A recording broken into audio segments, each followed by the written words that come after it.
So today we are going to do force and pressure. Force and pressure, class 8 physics का chapter है force and pressure. This is very very important chapter, तो इसको ध्यान से समझना. Okay तो ये हम लोगों ने स्टार्टिंग में पढ़ चुके हैं कि फोर्स क्या होता है. किसी भी चीज को पुश करना या पुल करना उसको फोर्स बोलते हैं. फोर्स, ठीक है. फोर्स क्या होता है? फोर्स हम अगर सेम डायरेक्शन में होता है तो हम फोर्स को ऐड करते हैं. अगर फोर्स ऑपोजिट डायरेक्शन में होता है तो हम नेट फोर्स कैसे निकलती है, दोनों को माइनस करके. ये हम ऑलरेडी कर चुके हैं. आगे देखो फोर्स के अंदर फोर्स हमें क्या क्या प्रोवाइड करता है. Force can, effect of force जिसको बोला जाता है इफेक्ट ऑफ फोर्स. फोर्स क्या क्या कर सकता है? Force can change the state of motion. Motion की स्टेट के अंदर चेंजेस लेके आ सकता है. ठीक है. Force can change the state of motion. ठीक है. मोशन के अंदर चेंज लेके आ सकता है. क्लियर.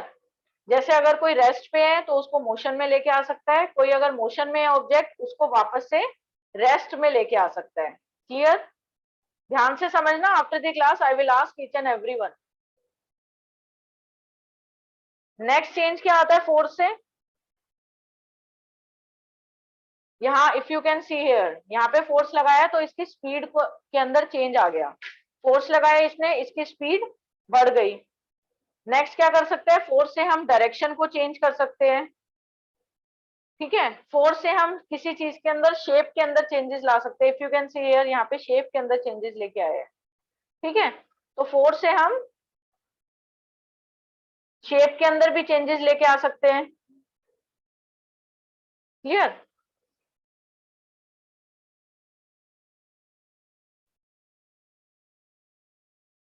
यहाँ पे भी देखो शेप के अंदर चेंजेस आया है. ये दो हमारे स्प्रिंग्स है. तो फोर्स ऊपर वाले में हमने फोर्स, नीचे वाले में अगर फोर्स लगाओगे तो वो ओपन हो गया. ठीक है. तो शेप के अंदर चेंजेस आया है. अब आज हम शुरू करेंगे टाइप्स ऑफ कॉन्टैक्ट फोर्स. तो अलग अलग इफेक्ट समझ आ गए. शेप के अंदर चेंज आता है, डायरेक्शन के अंदर चेंज आता है, स्टेट के अंदर चेंज आता है. स्टेट का मतलब फोर्स के अंदर किसी भी चीज को तुम रेस्ट से मोशन में लेके आ सकते हो या फिर मोशन से रेस्ट पे लेके आ सकते हो. वो मतलब होता है स्टेट के अंदर चेंज आना. क्लियर. नेक्स्ट है टाइप्स ऑफ फोर्स. अलग अलग टाइप के फोर्स होते हैं. पहला है कॉन्टैक्ट फोर्स. कॉन्टैक्ट फोर्स वो होता है जिसमें ऑब्जेक्ट का कांटेक्ट में होना नेसेसरी है. टच करना एक दूसरे को नेसेसरी है. कांटेक्ट मतलब एक दूसरे के टच में होना. ठीक है. Interaction, if there will be interaction between the object then the force is called contact force. जैसे कार को पुश करना, बिना तुम मैजिशियन तो हो नहीं तुम कि तुम हाथ बस आगे करा और कार पुश हो गई. नहीं. कार को पुश करना मतलब तुम उसको जब तक टच नहीं करोगे, जब तक कार के इंटरेक्शन में नहीं आओगे, तब तक तुम्हारी कार पुश नहीं होगी. तो this force is called contact force. Ball को हिट करना कॉन्टैक्ट फोर्स है. Kicking off ball contact force है. ठीक है. तो ये सारे कॉन्टैक्ट फोर्स है. नेक्स्ट है टाइप्स ऑफ कॉन्टैक्ट फोर्स. अलग अलग टाइप के कॉन्टैक्ट फोर्स होते हैं. पहला है मस्कुलर फोर्स. मस्कुलर फोर्स जो तुम अपने मसल्स का यूज करके फोर्स करते हो. जैसे यहाँ पे आपको दिख रहा है एग्जाम्पल. यहाँ पे काओ मस्कुलर फोर्स लगा रही है, दिख रहा है. ठीक है. और हेयर यहाँ पे मस्कुलर फोर्स अपने मसल्स का, जब तुम बैक को लिफ्ट करते हो या फिर बकेट को उठाते हो. ठीक है. एनिमल्स अपना मस्कुलर फोर्स लगाते हैं. ठीक है. किसी जैसे बुलक कार्ट, उसमें एनिमल्स अपना फोर्स लगाते हैं. तो these are called muscular force. Clear. तो ये हमारा कौन सा है? Muscular force. आगे देखो.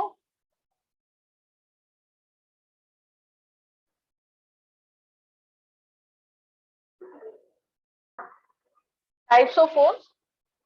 मस्कुलर फोर्स क्लियर है. मस्कुलर फोर्स वो होता है जिसमें मसल्स का यूज होता है.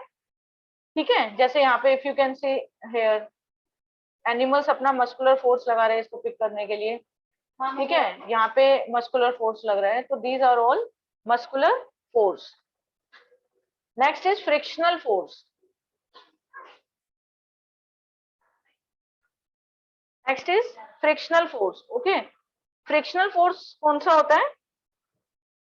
जब कोई दो ऑब्जेक्ट सरफेस पे होते हैं, ठीक है, ये भी एक टाइप का फोर्स होता है जो कि कॉन्टैक्ट फोर्स होता है। फ्रिक्शनल फोर्स समझाने से पहले आपको पता होना चाहिए फ्रिक्शन क्या होता है। फ्रिक्शन क्या होता है? फ्रिक्शन हमेशा होता क्या है, तुमने समटाइम्स तुमने नोटिस किया होगा कि कोई बॉल है, बॉल को तुम रोटेट अगर थ्रो करते हो, कुछ टाइम तक मूव करती है, उसके बाद अपने आप रुक जाती है, ठीक है।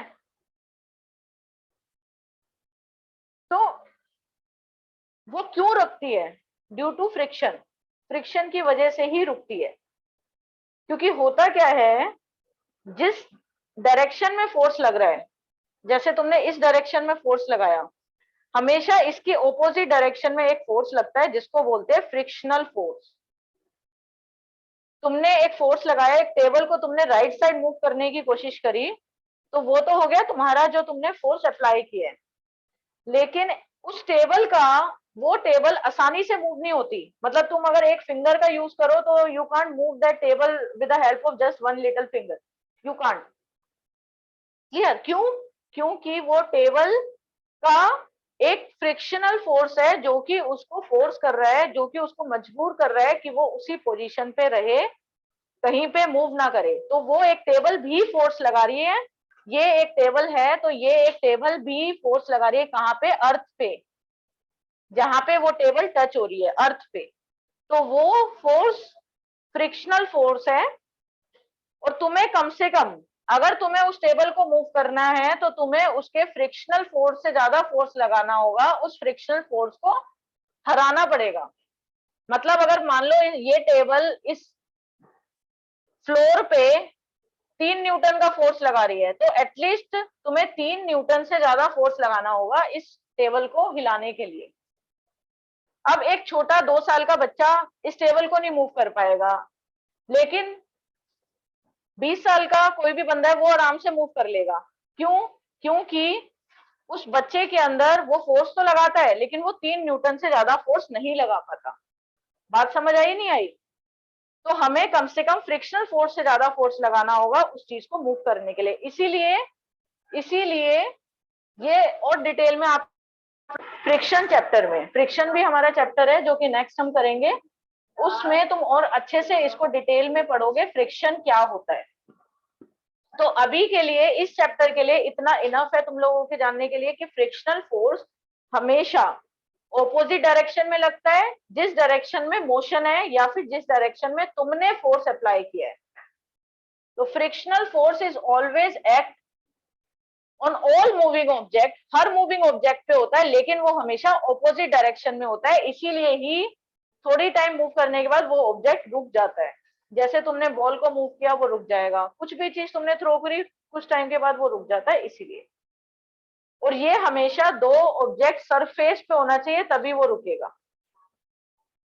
Next, frictional force come into action only after interaction between the two object.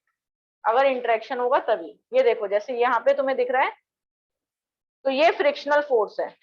ये देखो, फ्रिक्शनल फोर्स कहाँ लगेगा? यहाँ नहीं लगेगा, क्योंकि यहाँ पे टच नहीं कर रहा है, यहाँ पे इंटरेक्शन है, कॉन्टैक्ट है, तो यहाँ पे फ्रिक्शनल फोर्स लगेगा लाइक दिस। अगर कोई मोशन इधर है तो फ्रिक्शनल फोर्स ऐसे लगेगा। मोशन, अगर मोशन के हमेशा ऑपोजिट डायरेक्शन में होता है। इसके एग्जाम्पल दे रखे हैं, दो एग्जाम्पल है। Due to force of friction between the surface of ball and ground that brings ball to rest, ball जो है रेस्ट पे आ जाते हैं इसी वजह से। We stop pedalling a bicycle, it gradually slow down. जैसे तुम बाइसिकल जब तक पेडल करते रहते हो तब तक वो चलते रहती है, लेकिन जैसे तुमने पेडल को रोका, धीरे धीरे करके वो रुक जाती है और फाइनली स्टॉप हो जाएगी। साइकिल तो सब लोग चलाते होंगे, साइकिल जब तक तुम पेडल करते हो तब तक मूव करता है। जैसे तुम पेडल चलाना बंद कर दोगे, वो एक थोड़े टाइम बाद आके रुक जाएगी due to force of friction. क्योंकि जहां पे भी ये इसका अर्थ पे कांटेक्ट है, वहां से फ्रिक्शनल फोर्स आ रहा है, तो this is called frictional force. ठीक है।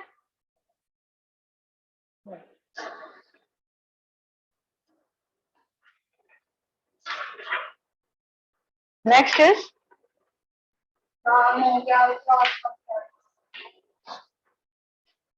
नेक्स्ट इज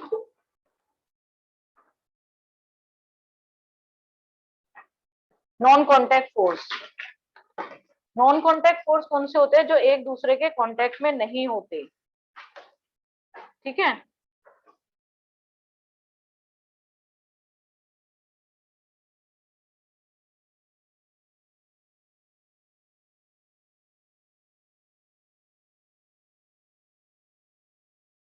फोर्स जो जिन दो ऑब्जेक्ट के बीच में बिना इंटरेक्शन करे अगर कोई फोर्स होता है उसको बोलते हैं नॉन कॉन्टैक्ट फोर्स।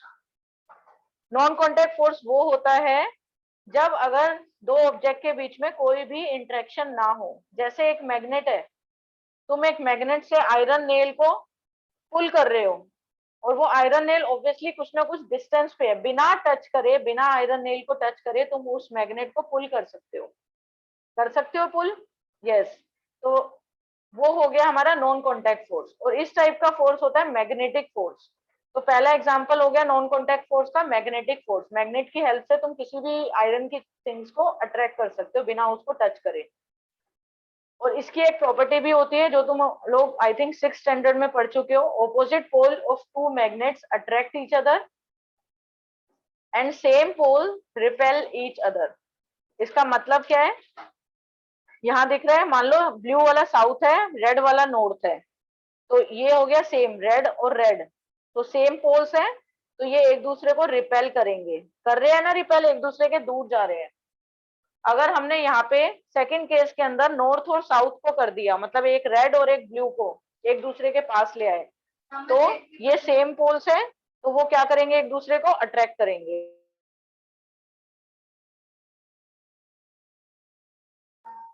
तो same poles repel each other, opposite poles attract each other. So this is the first type of non-contact force.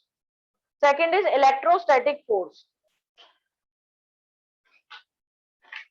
Electrostatic force कौन सा फोर्स होता है? इलेक्ट्रोस्टैटिक फोर्स वो फोर्स होता है जो कि चार्जेस की वजह से होता है।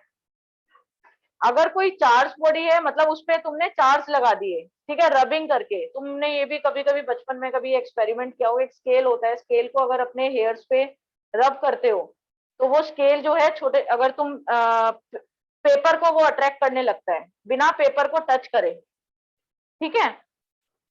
स्केल लो, प्लास्टिक का जो स्केल होता है उसको हेयर पे रब करते हो तो वो पेपर को अट्रैक्ट करता है। क्यों? क्योंकि वो स्केल के अंदर चार्जेस आ जाते हैं और वो पेपर अनचार्ज होता है, तो उसके अंदर चार्ज आ गया, वो अनचार्ज है, तो वो अट्रैक्शन होता है।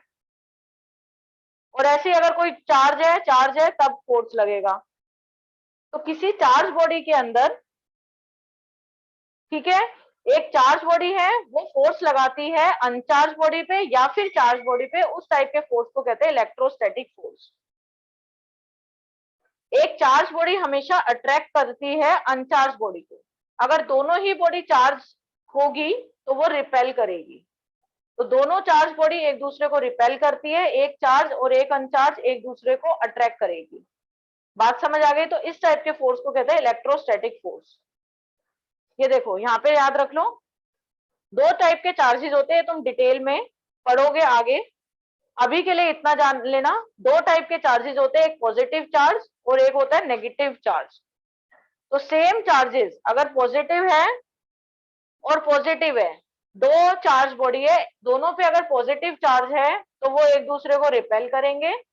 एक पे पॉजिटिव और एक पे नेगेटिव, तो वो एक दूसरे को क्या करते हैं? रिपेल करते हैं, ठीक है, सॉरी अट्रैक्ट करते हैं। तो same charges repel each other, opposite charges attract each other. Clear? Okay, तो ये चीज याद रखना। इस पॉइंट में भी लिखा हुआ है, a positive charge body attracts a negative charge body and repels a positive charge body without coming in contact. तो same charges attract, same charges repel each other, opposite charges attract each other. और इस type के force को कहते हैं non contact force, क्योंकि वो एक दूसरे के कॉन्टैक्ट में नहीं आता। जैसे यहाँ पे एक एक्टिविटी करी हुई है, ये क्या है? स्ट्रो है, ठीक है, दो स्ट्रो है इक्वल साइज की। एक को तुमने पेपर से रब करा, एक स्ट्रो को तुमने पेपर से रब किया, ठीक है, और दूसरे को नहीं रब किया, तो वो दोनों एक दूसरे को अट्रैक्ट करेंगे। लेकिन अगर तुमने दोनों को ही रब कर दिया तब ये दोनों एक दूसरे को रिपेल करेंगे। क्योंकि सेम सेम टाइप के चार्जेस आ जाएंगे। तो straw rubbed with paper attracts another straw but repels it, अगर उसको भी रब कर दोगे तो। ठीक है, तो ये हमारा दूसरे टाइप का electrostatic force is another type of force. Next is gravitational force.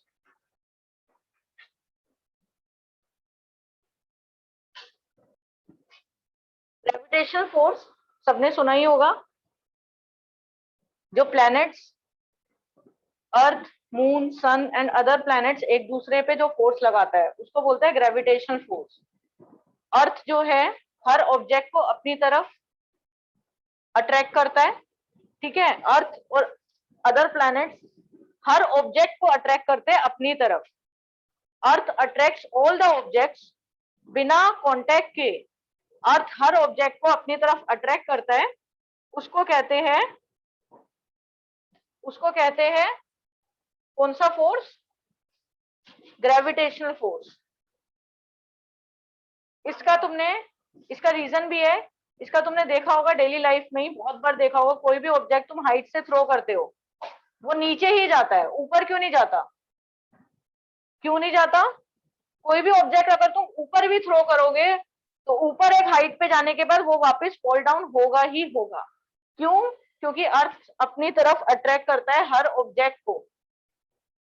ठीक है, तो उसको कहते हैं कौन सा फोर्स? Gravitation force.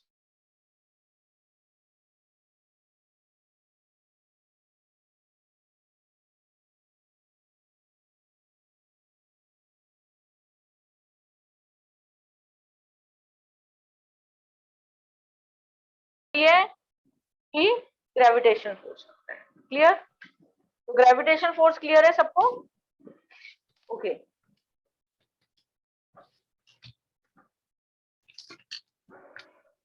आगे बढ़ते हैं। Next is pressure. फोर्स हमारा खत्म हो गया। फोर्स दो टाइप के होते हैं, gravitation force and another is force are of two type, contact and non contact force.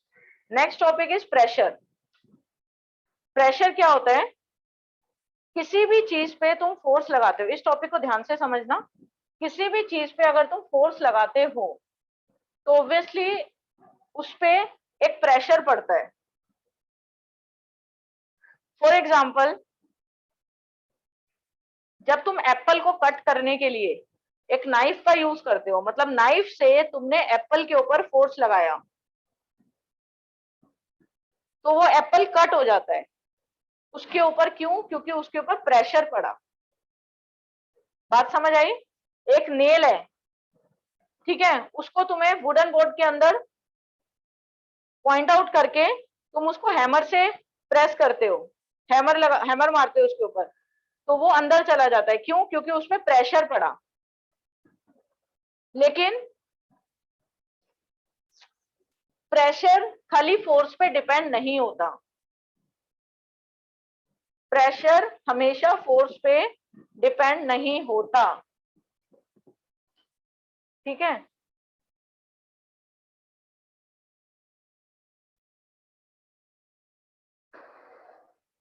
तो प्रेशर हमेशा फोर्स पे डिपेंड नहीं करता। फोर्स पे तो करता ही करता है, लेकिन एक और चीज पे प्रेशर डिपेंड करता है। किस पे? एरिया पे। क्यों? कैसे? वो ध्यान से समझो। खाली फोर्स पे क्यों नहीं करता? क्योंकि तुमने देखा होगा, अगर परीन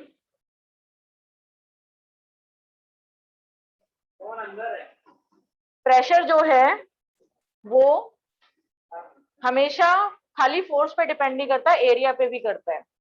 प्रेशर हमेशा सेम नहीं रहता। फॉर एग्जाम्पल, एक एप्पल है, ठीक है, एक एप्पल को कट करने के लिए, एक एप्पल को तुम्हें कट करना है, ठीक है, एक जगह तुमने नाइफ का यूज किया, उसको कट करने के लिए शार्प एक नाइफ लिया, उससे उस एप्पल को कट करने की कोशिश करी।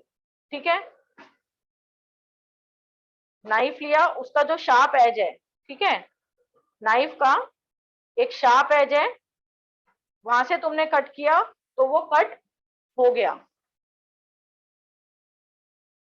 लेकिन तुमने एक स्पून ली, ठीक है, और स्पून से उसको कट करने की कोशिश करी, या फिर नाइफ का जो दूसरा एंड होता है थिक वाला, नाइफ के दो एंड होते हैं, एक थिक वाला और एक शार्प एंड। जो थिक वाला एज है उससे कट नहीं हुआ एप्पल, तुम सेम फोर्स लगा रहे हो, अगर दोनों केसेस में तुम सेम फोर्स लगा रहे हो तो जो शार्प एज है उसमें सेम फोर्स से तुम्हारा कट हो गया, लेकिन जो थिक वाला एज है उससे सेम फोर्स से कट नहीं हुआ।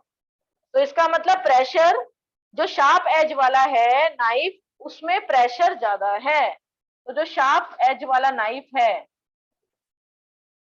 उसका प्रेशर हाई है, और जो थिक एज है जिसकी उसका प्रेशर कम है। फोर्स तुमने दोनों पे सेम लगाया है, तुमने अपनी जो मसल पावर लगाई है वो दोनों पे सेम लगाई है, लेकिन शार्प एज का प्रेशर हाई पड़ रहा है इसीलिए वो इजीली कट हो जाता है। तो इसका मतलब ये है कि प्रेशर खाली फोर्स पे डिपेंड नहीं होता, अगर खाली फोर्स पे डिपेंड होता तब दोनों केसेस में आराम से कट हो जाता, लेकिन ऐसा नहीं होता। एक और एग्जांपल बताती हूँ। नेल है, जो वुड नेल पता है ना, कील सबने देखी होगी, कील नीचे से इस टाइप की होती है, नीचे से शार्प होती है, ले तो इसको हैमर से अगर तुम प्रेस करोगे तो वो इजीली अंदर चली जाती है, लेकिन अगर उसका नीचे का बॉटम थिक हो तो वो इजीली अंदर नहीं जाएगी। तो इसका मतलब थिक के अंदर प्रेशर है लेकिन शार्प के अंदर प्रेशर हाई होता है, चाहे तुम फोर्स सेम लगाओ। तो इसका मतलब ये है कि प्रेशर एक चीज पे और डिपेंड करता है, किस पे, एरिया पे। ये शार्प है, कम एरिया है, लेस एरिया, ये थिक है, मोर एरिया। तो अगर कम एरिया होगा तो प्रेशर ज्यादा लगेगा, ज्यादा एरिया है तो प्रेशर कम लगेगा। सिमिलरली हेयर ऑल्सो, नेल का ये लोअर एंड बहुत ज्यादा छोटा है, बहुत ज्यादा शार्प है, तो एरिया कम हो गया, क्योंकि शार्प है ना, बहुत छोटा साइज है, साइज कम है, तो एरिया कम, प्रेशर हाई लगता है। एरिया ज्यादा तो प्रेशर कम है। बात समझ आई या नहीं आई? तो इसका मतलब ये है कि जो प्रेशर है वो फोर्स पे भी डिपेंड करता है और एरिया पे भी। फोर्स अगर ज्यादा होगा, ये लिख लेना अपनी अपनी नोटबुक में भी, फोर्स अगर ज्यादा होगा तो प्रेशर भी बढ़ेगा, तो फोर्स बढ़ा, प्रेशर बढ़ा।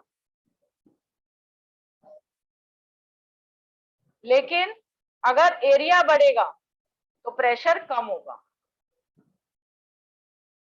तो इसका मतलब ये है कि अगर फोर्स और प्रेशर, फोर्स बढ़ता है प्रेशर भी बढ़ता है, that means force is directly proportional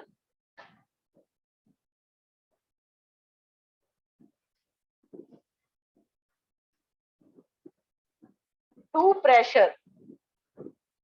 और एरिया बढ़ता है प्रेशर कम होता है, that means area is inversely proportional. Inversely का मतलब कि एक चीज बढ़ती है तो दूसरी चीज कम होती है, तो एरिया इज इनवर्सली प्रोपोर्शनल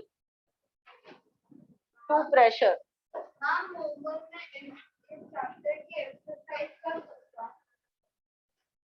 तो फोर्स डायरेक्टली प्रोपोर्शनल है प्रेशर का, और एरिया इनवर्सली प्रोपोर्शनल है प्रेशर की। बात समझ आ गई? इनवर्सली का मतलब दोनों एक दूसरे के इनवर्सली, मतलब एक चीज बढ़ती है तो दूसरी चीज घटती है। तो अगर तुम किसी चीज का एरिया बढ़ाओगे तो उसका प्रेशर कम होगा। ये चीज बहुत इंपॉर्टेंट पॉइंट है कि एरिया बढ़ाते हो प्रेशर कम होता है, ठीक है? एरिया बढ़ाओगे प्रेशर कम। जैसे फॉर एग्जांपल सैंड है, सैंड के ऊपर अगर तुम चलते हो डायरेक्टली, या फिर स्नो है, तुम हिल स्टेशन पे गए वहां पे स्नो है, स्नो के ऊपर तुम्हारे लिए चलना बहुत ज्यादा मुश्किल हो जाता है, क्योंकि तब तुम्हारा खाली जो शूज है वो कांटेक्ट में है, तो उसका एरिया कम होता है। तो तुम उसके ऊपर अगर स्केट्स, क्या होता है वो स्केटिंग बोर्ड्स होते हैं जो स्नो के ऊपर, चलने के लिए हेल्प करते हैं, ठीक है, वो उनका एरिया बढ़ा देते हैं, ठीक है। तो एरिया बढ़ जाएगा तो उसके अंदर मूव करना इजी हो जाता है, समझ आ गया। वो फिर प्रेशर नहीं लगाता स्नो के ऊपर, प्रेशर बहुत ज्यादा कम कर देता है, तो तुम इजीली उसमें स्लाइड डाउन कर देते हो, स्लाइड करने के लिए यूज होता है। बात समझ आ गई, ठीक है। तो ये हमारा फॉर्मूला यहां से निकलता है प्रेशर का। प्रेशर डायरेक्टली प्रोपोर्शनल का साइन ये होता है, pressure directly proportional to force and inversely proportional to area. Clear. तो यहां से हमारा फॉर्मूला निकला pressure equals to force upon area. This is the formula of pressure. Pressure equals to force upon area. ये देखो ये दोनों इक्वल टू में आए हैं तो दोनों साथ साथ में लिखेंगे, प्रेशर और फोर्स। एरिया नीचे आने का मतलब ये है कि ये दोनों इनवर्सली प्रोपोर्शनल है, तो प्रेशर और फोर्स डायरेक्टली प्रोपोर्शनल है। अगर फोर्स बढ़ेगा तो प्रेशर बढ़ेगा, लेकिन अगर एरिया बढ़ेगा तो प्रेशर कम होगा, एरिया कम प्रेशर बढ़ेगा। प्रेशर की यूनिट क्या होती है, न्यूटन। डेफिनेशन लर्न कर लेना, the force acting per unit area of a surface is called pressure. Okay, this is the pressure. Pressure liquid और गैस पे भी एक्सर्ट होता है। प्रेशर जो है एटमॉस्फेरिक प्रेशर भी होता है, जो कि एटमॉस्फेयर प्रेशर लगाता है, ठीक है। लास्ट टॉपिक रह गया, ध्यान से समझ लो। Pressure exerted by liquid and gas. Liquid और गैस भी आपस में प्रेशर एक्सर्ट करते हैं। यहाँ पे देख सकते हो, यहाँ पे लिक्विड कम है, बस एक्टिविटीज है। यहाँ पे लिक्विड कम है, यहाँ पे लिक्विड ज्यादा है, तो इसलिए ये ज्यादा ब्लो हो रहा है, ज्यादा इन्फ्लेट हो रहा है, दिख रहा है, क्योंकि इसमें लिक्विड की क्वांटिटी ज्यादा है। क्लियर।